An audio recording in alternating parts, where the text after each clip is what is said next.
today, our own temperature is on the rise, and scientists found the possible cause behind it up on Venus.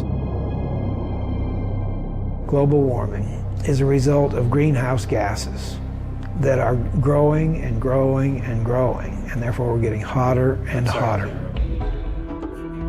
When we looked at Venus, we said, aha, here it is actually happening. In the 1990s, after the Magellan spacecraft was launched, planetary watchdogs began turning to Venus to surmise just how bad it could get here on Earth. Space exploration has told us a lot about the Earth and the environment it's in. And in fact, the greenhouse effect that everybody's talking about with global warming was actually discovered on Venus. What they found out about Venus shed new light on how fragile Earth's greenhouse effect really is. Venus didn't always used to be this hot. We think that early in its history, it was more Earth-like on the surface, and it lost its oceans due to what we call a runaway greenhouse effect. So Venus is an example that certainly that global change can happen on a planet, and it's sort of a worst-case scenario. We don't have to turn Earth into Venus before we're in trouble. We just have to move a little bit in that direction. And we are moving in that direction. But the real value of studying Venus, it allows us to test our climate models. Through computerized general circulation models, or GCMs, scientists were able to calculate temperature increases on Earth based on the amount of greenhouse gases on Venus. So just how does Venus's greenhouse effect work and make the planet so hot? This is Biosphere 2. Located along the foothills of Arizona's Santa Catalina Mountains, it was built by a group of researchers to explore the idea of colonizing other planets. It is the largest greenhouse on Earth. Biosphere is a perfect example of a greenhouse because it's a big building with glass panes that let the sun in, and the air is really hot in here. The solar rays that penetrate the glass panes cause the temperature inside to rise. The air heats up, but then the air cannot escape, cannot move vertically into the atmosphere because of the walls. The windows trap the heat, warm the building, and provide the plants and trees with a livable climate. On Venus, greenhouse gases don't exactly trap the sun's heat, but they greatly slow the rate at which it can escape. The greenhouse effect on any planet is a situation where the surface temperature becomes hotter because of gases in the atmosphere that trap the heat while letting in the sunlight. These same greenhouse gases that would prove to be fatal to us on Venus are essential to life on Earth. Without the greenhouse effect, the average temperature would be far below freezing, the oceans would be totally or almost totally frozen, and it's not even clear if life would exist on the Earth.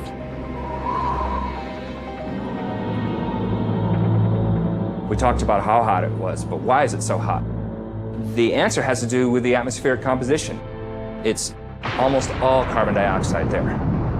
Carbon dioxide, or CO2, makes up 95% of the Venusian atmosphere. And that high volume of gas traps more heat.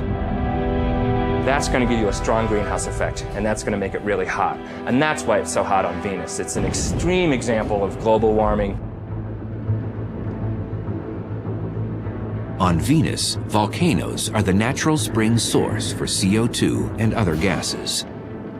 It's a process atmospheric chemist Jeff Sutton studies on Earth at Hawaii's Kilauea volcano. Deep below the surface, atomic compounds ignite during volcanic activity to form CO2. The gas is born from the pressure created by the heat of molten rock, or magma. It rises towards the surface and reaches the summit magma storage complex. The pressure is decreased on the magma.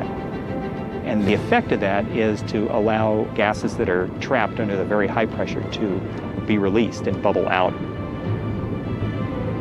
The Venusian surface would likely have cracks in the lava similar to these vents, where gases escape into the airstream. Somewhere between 8,000 and 30,000 metric tons of carbon dioxide boil out of the magma chamber each day. and it amounts to something on the order of 3.5 to 5 million tons per year. And that's just one volcano here on Earth. Venus has more active volcanoes, and that means more heat-bouncing gases. So all the CO2 just builds up in the atmosphere on Venus, which just makes it hotter and hotter.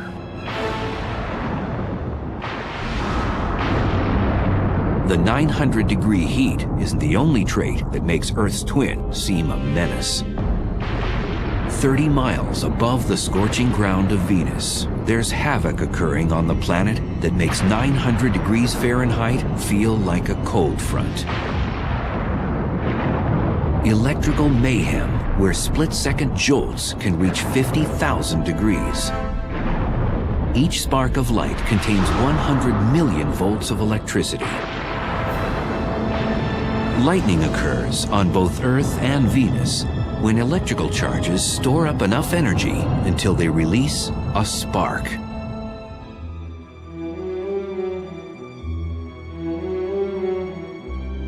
Mears Oppenheim teaches planetary physics to students at Boston University. And researchers like him get in on the action at Boston's Museum of Science.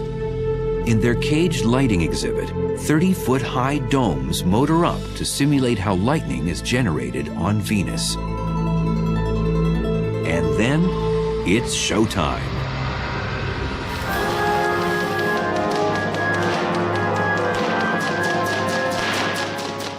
So look at this. We're generating so many millions of volts on these domes that voltage has to escape.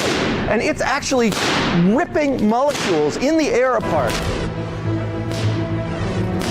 The air in the domes, like within the Venusian clouds, stirs up the electrical distribution of tiny atomic molecules.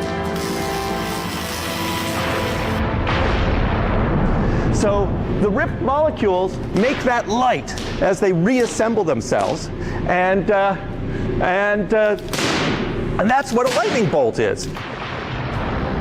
Cosmic particles from exploding stars way out in the galaxy trigger lightning. When these hit the atmosphere, they provide that spark. These are particles that come from way out in the universe into the atmosphere and cause a shower of charged particles.